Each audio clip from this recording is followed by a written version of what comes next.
Hi, you're welcome to the Daskalos TV, your comprehensive and inspirational Bible teaching and life lessons channel on YouTube. My name is Pastor John Kennedy, your usual host on this channel. In this video, we want to look at the biblical order for families. Biblical order for families. So we are looking at leadership and then responsibilities in the family according to the Bible. And we are going to be looking at it from 1 Corinthians chapter 11, the verse 3. Actually, I will be using a picture to do the illustration. And so from here, I'll move to my laptop screen and then I'll bring a picture and then we will look at the discussion from that picture. So in 1 Corinthians chapter 11, the verse 3, he says, "But I want you to realize that the head of every man is Christ, and the head of the woman is man, and the head of Christ is God." So we are going to be looking at God's order for the family: God, Christ, man, woman, children. And so help me, let's go into the picture on the screen, and then I'll use the illustration there to teach you this lesson. So let's go, don't turn off, let's get inside. All right, so here is the screen, and this is the picture, the illustration of the biblical order for the family.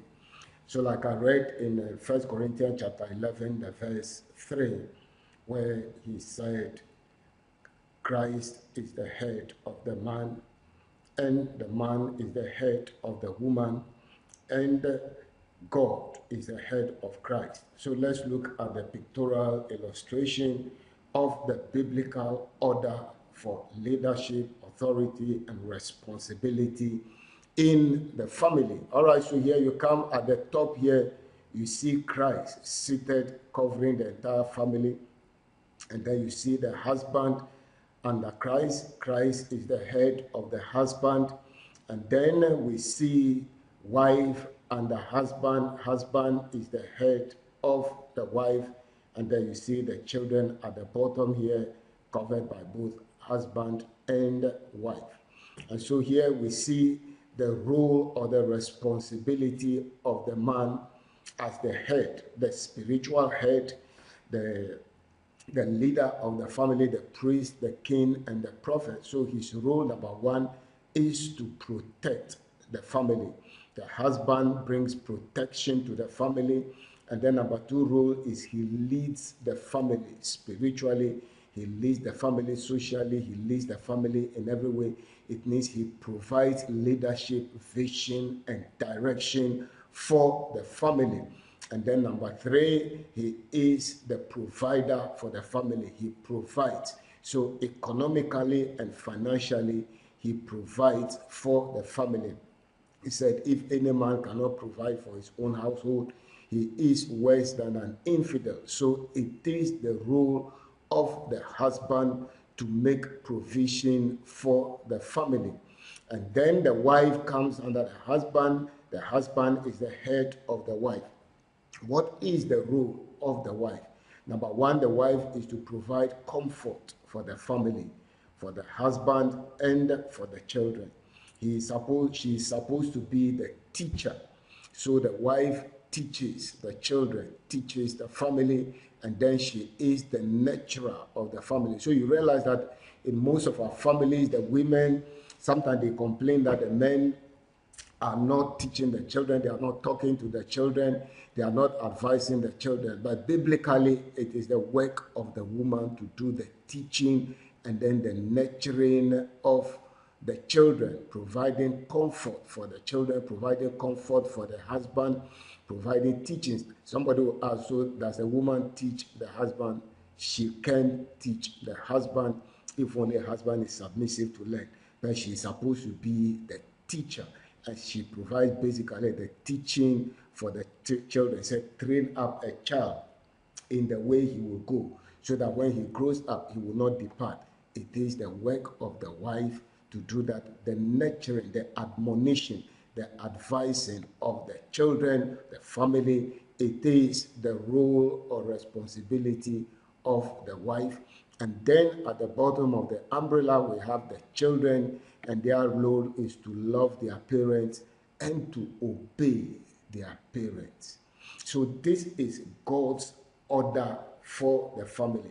And so the Bible says God is the head. So at the top here, God supersedes and oversees everything. Christ is the head of the family. If the headship of Christ is removed, the family will be disoriented. If the headship of the husband is denied, there will be a disorientation of the family. So Christ, husband, wife, and children. In no circumstance or under no circumstance will this order be reverted due to any advantage or disadvantage or any circumstance. The fact that the woman is more educated, more financially sound, doesn't reverse this order. It is God's order, and it has nothing to do with education. It has nothing to do with financial power. It has nothing to do with social status of power. It is God's order. Christ, husband, wife, children.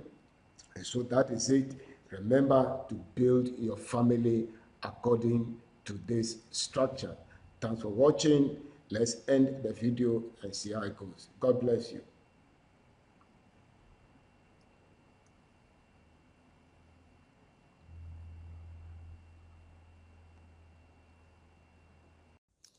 So you have seen it all, and we have seen God's order for the family, that in every family, Christ is at the top, and then he provides the covering for the family.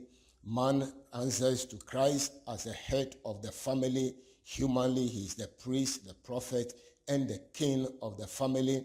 And then he provides for the family. He gives protection, he makes provision, and all that. And the woman is the nurturer, the teacher, the one who modifies or who builds the family together, teach the children. And then the children are at the bottom there.